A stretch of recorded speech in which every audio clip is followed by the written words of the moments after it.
Wow, ang ganda naman ng mall na to. Meron siyang indoor, meron siyang outdoor. But the best part is the outdoor. Panoorin natin itong bata. Ito, nagpapakain ng koy. Ito naman niya. Uy, ang dami ng koy. Wow. Ang dami. Gutom lahat. At saka ang tataba ng koy. Galing. Ang tataba ng koy. At saka magandang quality ng koy niya. Well, ito yung tinatawag na beach walk, no? Of course, kinukunan natin kasi ganda yung kanyang outdoors. Nga lang, nag-aantay na si Madam Berna. So, we have to walk faster. Oh, may kumakanta pa, oh. So, napakaganda siya, no? At mahaba pala to, Berna.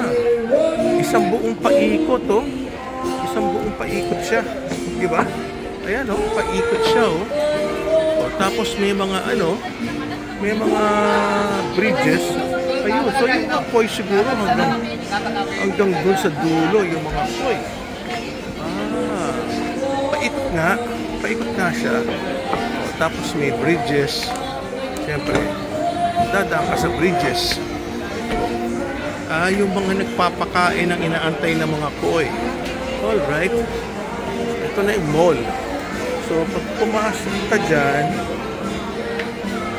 yan ang outdoor. At meron din siyang indoor. Maganda rin itong nangyari sa Kute. Pero silang magandang ang tawag dito, mall. At dito sa loob ng mall, nagtayo sila ng dalawang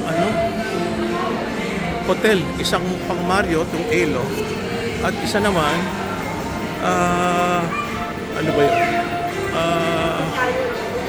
Sheraton. Napakaganda. Aakyat tayo dyan, Berna? Okay, sige, sundan kita. Okay, ito na. Nasa ibang floor na kami. Ang dami rin mga signature items dito. Dito sa tinatawag na beach walk. Yes. Oh, mga skat, oh, Planet Sports. Gusto mo ng mga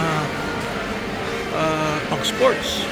Yun, ang kinaganda rito talaga is may shopping ka na, may food area ka na, at meron ka ng mga hotel within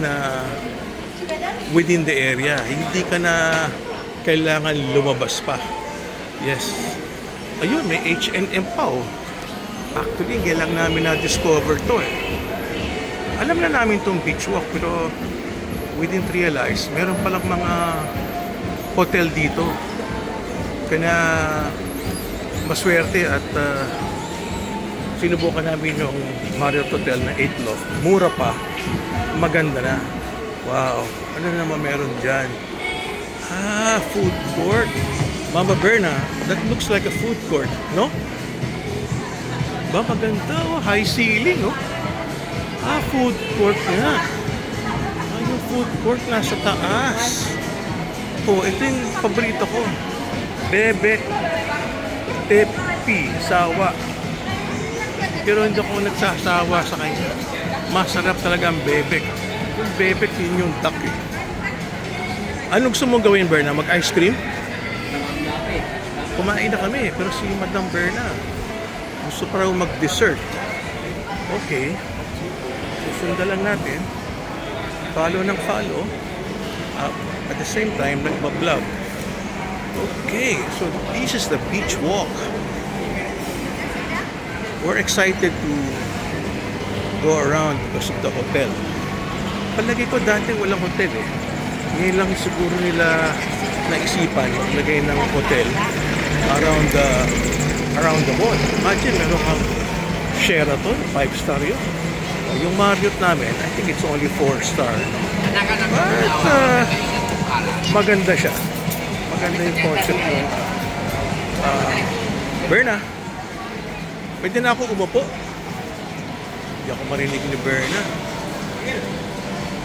Naghahanap pa rin ng makakainan o madi-dessert. Gusto niya ikutan lahat. Wow. Medyo gusto ko lang umupo. Ito kasi si Berna, ano eh, walang problema sa lakaran eh. Ano talaga siya eh, athlete. Kaya nga niyang umakyat ng bundok eh. Oh, Berna, saan tayo upo? Ha? Ano na? Ha? Ako siguro paupuin mo muna. Ha? Oo. Upo muna ako. So, umikot ka. Saan ako uupo? Ito, oh. Food Venture Yuki. Oh, okay, oh. Food Venture Yuki. Sige, upo muna ako habang umiikot ka. So, ako, rest muna. Si Berna, walang problema sa lakad. Okay, upo muna ako dito. Thank you for watching the vlogs here at the beach walk.